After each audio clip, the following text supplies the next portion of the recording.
ঝিনাইদহ জেলা পুলিশের master parade, মাসিক কল্যাণ সভা ও মাসিক অপরাধ পর্যালোচনা সভা অনুষ্ঠিত হয়েছে।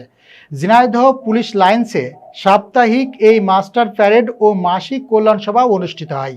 এ সময় মাস্টার প্যারেডের সালাম গ্রহণ, প্যারেড ও যানবাহন শাখা পরিদর্শন করেন ঝিনাইদহ জেলার police super Mohammad Mahfuz Afzal.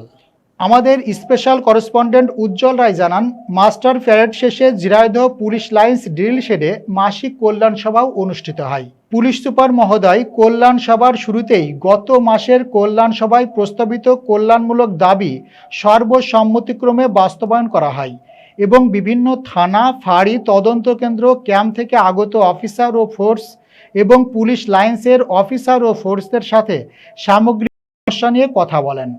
Police super মহোদয় তাদের উল্লেখিত সমস্যা সমাধানের জন্য সংশ্লিষ্ট পুলিশ অফিসারদের নির্দেশ প্রদান করেন।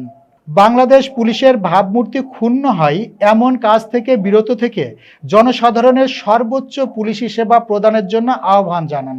এ সময় মার্চ মাসে ভালো কাজের স্বীকৃতি স্বরূপ পুলিশ সদস্যদেরকে ক্রেস্ট ও নগদ অর্থ পুরস্কার প্রদান করা হয়। এ সময় অন্যান্যদের মধ্যে উপস্থিত ছিলেন শেখ বিল্লাল উদ্দিন, অতিরিক্ত পুলিশ সুপার প্রশাসন ও অর্থ; মোহাম্মদ মোশফেকুর রহমান, অতিরিক্ত police super crime and ops; Mohammad Mahfuz Hossain, অতিরিক্ত পুলিশ সুপার সদর সার্কেল; মোহাম্মদ সায়েম ইউসুফ, অতিরিক্ত police super Kotchandpur circle; Mohammad Aktaruzzaman, সহকারী police super Shailkupa circle; Mohammad Sohanur Rahman, medical officer, police হাসপাতাল সহ সকল থানার অফিসার ইনচার্জগণ, ডিআইও 1 অফিসার ইনচার্জ, জেলা গোয়েন্দা শাখা, ট্রাফিক ইন্সপেক্টর সহ জেলা পুলিশের ঊর্ধ্বতন কর্মকর্তা, অফিসার ও ফোর্সবৃন্দ উপস্থিত ছিলেন।